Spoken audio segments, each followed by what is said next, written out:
I feel like I've been accepted into a very special, private world. The close relationship we got to have with the Boston Symphony flute section was really cool. You work with some of the most fantastic coaches in the country, in the world really. My favorite part had to be collaborating with the great music directors. Playing Mahler 1 with Doc Nani was definitely a highlight. I'm playing Brahms Piano Trio, and Yo-Yo Ma is going to be my coach, so that's very exciting. I don't think there's anything like Tanglewood.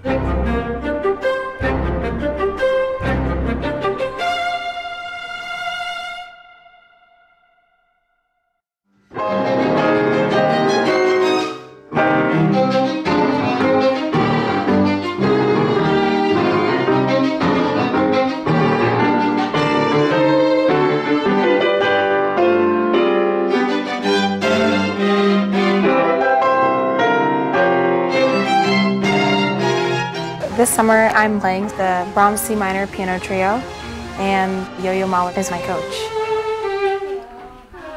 How you doing? So you did what, third and fourth movements, or did you go through the first two, or? Well, we didn't. I mean, we didn't think we were even going to get through them, but it actually became so efficient that we did. We did all of them. You did? All of them, yeah. Cool. We did the first, second, third rehearsal. Oh, I'm so excited. That means maybe today we get a chance to kind of do a little. Yes. Okay, great. And he's so much enthusiasm for the music, and he had like very high expectations, I think, for our group.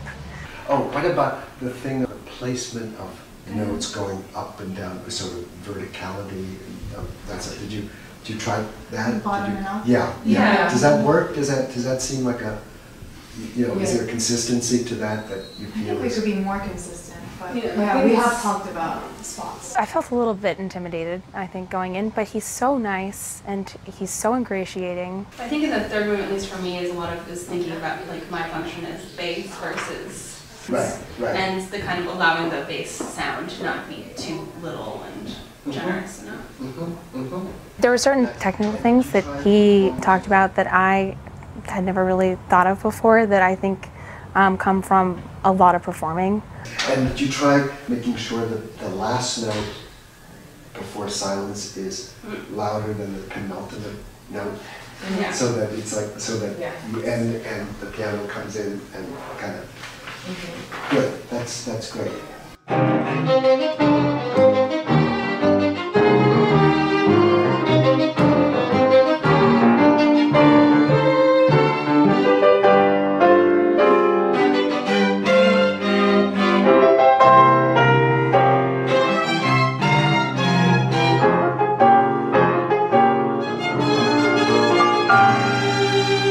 My takeaway from that is, oh yeah, it's melody, da da da da da da da da. But suppose you made the, get da da da, so that you actually, you break apart the first three notes as two notes that actually repeat.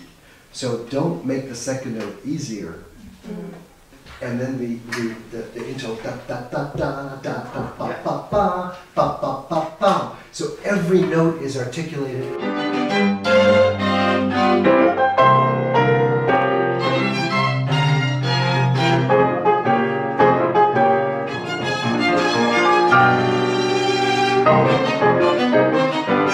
Da da da da da bum, right? Bum ba da da da ba da da da da da da da da da da. So all the things between twos and threes and stuff, like just never let any of it go.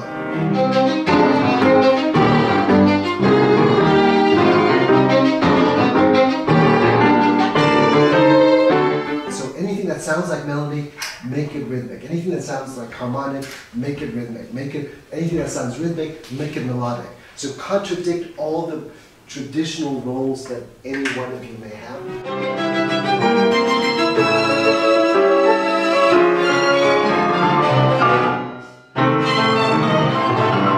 So don't let anything sound, oh, it's just this. It made me always wonder, what is this?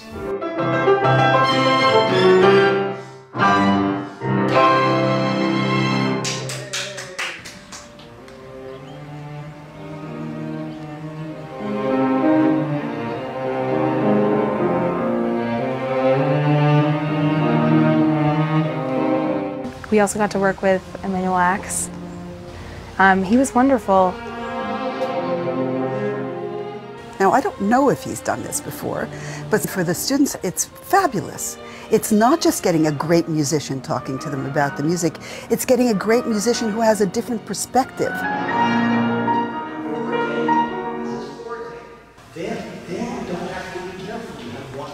Perhaps he is not as immersed in the hand position or the bow speed, but who's talking about the musical fabric of the work.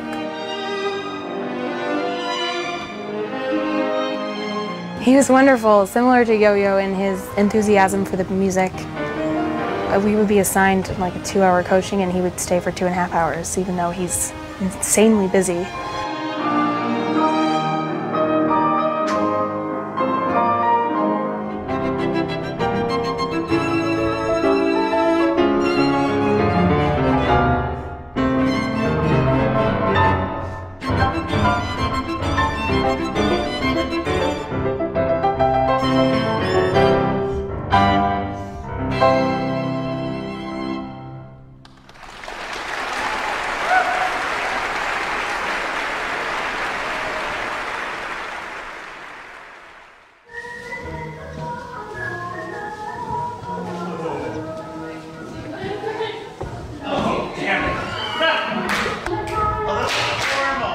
This summer, we had 2 movement classes with Mark. His movement classes are really great. It seems that he improvises them on the spot. That's for sure. Ignore the film crew.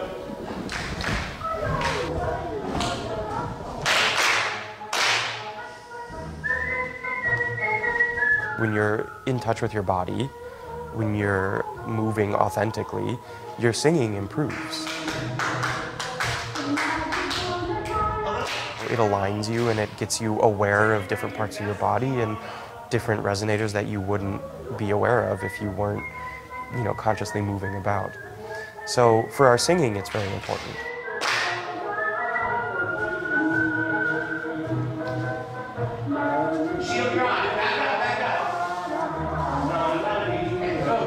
My generation of singers were expected to be performers, not just singers. So more and more, it's very important that we know how to carry ourselves on stage. Finish before you respond. Good. What is it, a 13 or something? Today was an extremely exhausting day. We've been having rehearsals added and extended.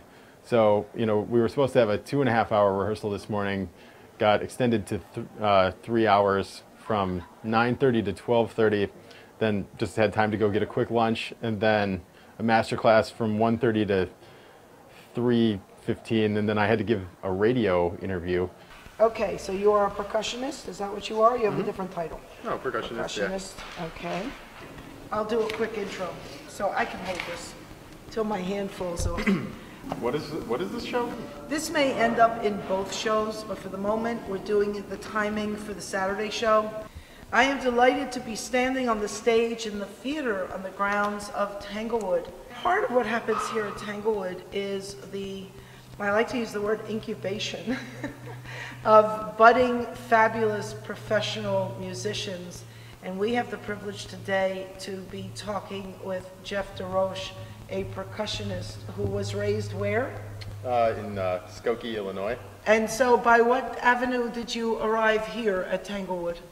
Well, I auditioned like every other fellow, and that's what, initially brought me here. The first time you've auditioned?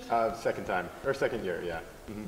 Did you get in last year? Yes. Oh, you did? Because sometimes people audition 1, 2, 3 times before they actually get accepted. I didn't get in until my 3rd time auditioning. Okay. Mm-hmm.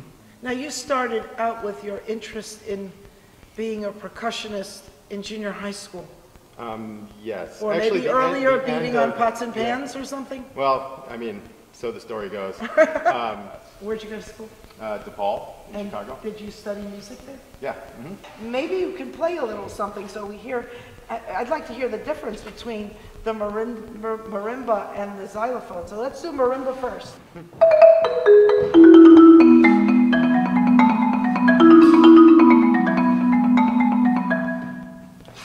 Maybe this is the beginning of the bigger audition for the folks at the top with the BSO chain? Maybe.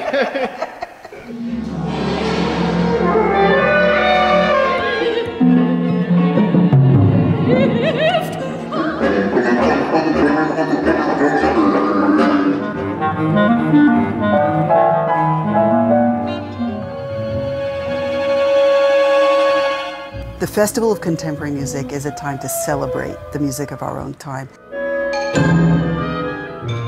One of the things about playing new music is that it makes you remember that once upon a time, the notes in a Beethoven trio were wet ink, and somebody had to make a decision about how to play them. Masha, not Masha. Masha. It's a very stressful week for a lot of people. Everyone is playing a lot of new music that they've never learned before. Then the next bar line is a 6. A lot of it is very demanding in different ways than we're used to normally. Yeah, just take your time and kind of find the sweet spot. Weird sounds are asked to be made of our instruments, which we don't normally make. I actually have not had a lot of experience with extended techniques on the flute. Double bar, 1. So it's a good opportunity for me to kind of get outside my comfort zone. Everything about this piece is fuzzy at the edges. There's also some playing techniques that aren't very well defined yet. In the Scheuer, I am playing the flute, a wine glass tuned to B flat, which I have gotten perfectly tuned every single rehearsal, and a plastic horn. So if this was union gig, I'd be getting quadruple wing.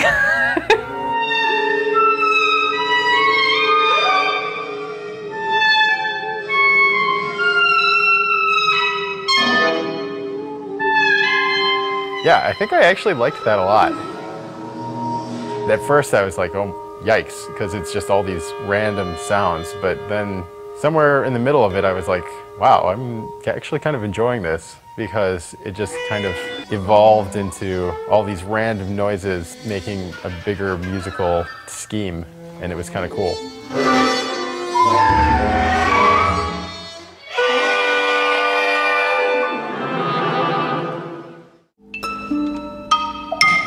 There's not that many opportunities to have a few days worth of concerts of extremely contemporary music. It's pretty rare.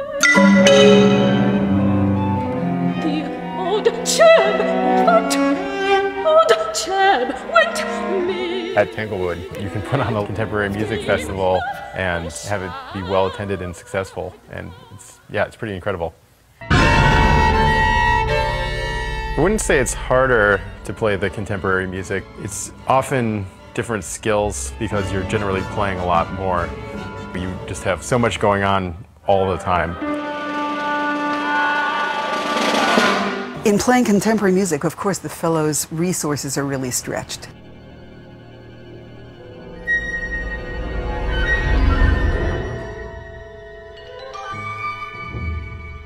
Technically, it's often extremely difficult. There can be challenges rhythmically. It's not familiar repertoire. These days, students are used to being able to listen to a recording of something and then go from the recording to their own performance. And then they can maybe add interpretive elements. But the fact is, with a lot of this, they'll never have heard this piece before. They have to make it meaningful, find the meaning, without relying on somebody else spoon-feeding it.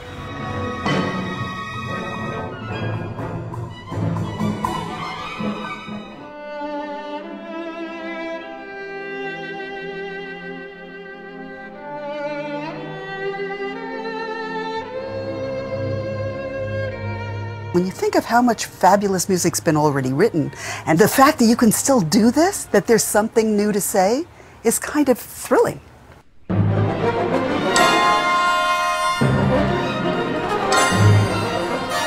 The Atoms is a fun piece to play. A lot of notes and a lot of rhythms. And getting every single note where it's supposed to be is the point of the piece, pretty much. I think contemporary music, it's a slightly different skill set. It takes a certain amount of new energy and concentration.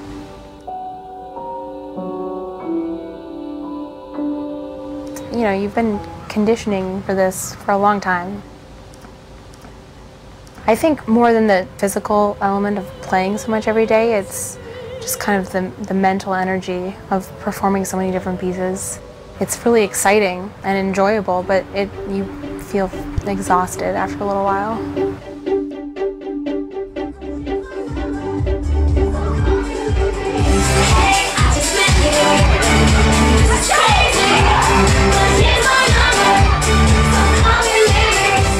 STM was a very stressful week for them, and they have a little more steam to let off than usual, I think, at the end of it.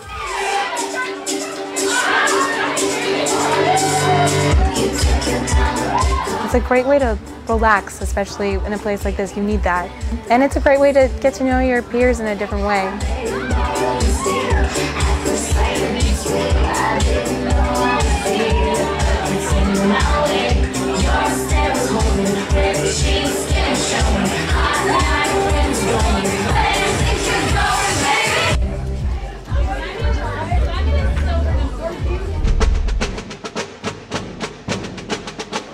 Last weekend I noticed I had a tickle in my throat and was hoping it was just a little cold, but unfortunately it has blossomed into a full sinus and throat cold. Does the dog know you're sick? The dog doesn't know I'm sick. And try to keep her, you know, as calm as possible.